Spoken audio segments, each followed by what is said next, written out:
In today's video, I'm going to teach you how to remove Steam streaming outputs in just 5 minutes. If you've noticed unwanted audio devices appearing due to Steam streaming features on your computer, you're in the right place. I'll guide you through a few simple steps to disable these without any hassle. Let's get started.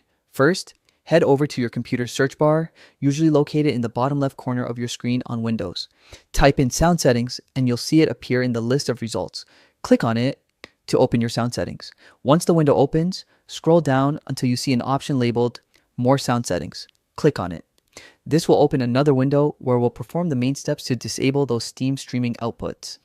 You'll notice several tabs in this new window. Let's start with the Playback tab, which is usually the first one.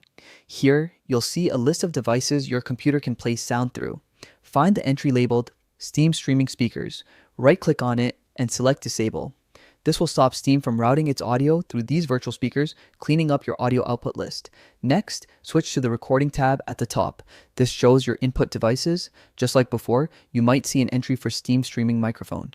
Right-click on it and choose Disable as well. By doing this, you're preventing any Steam-related audio paths from being used, keeping your setup clear and organized. And that's it. With these simple steps, you've successfully removed the Steam streaming outputs from your list of audio devices. Remember, you're not deleting these features completely, just disabling them. You can always re-enable them later if you want to use Steam streaming again. This quick fix not only tidies up your device list, but can also solve any unexpected audio conflicts you've been facing.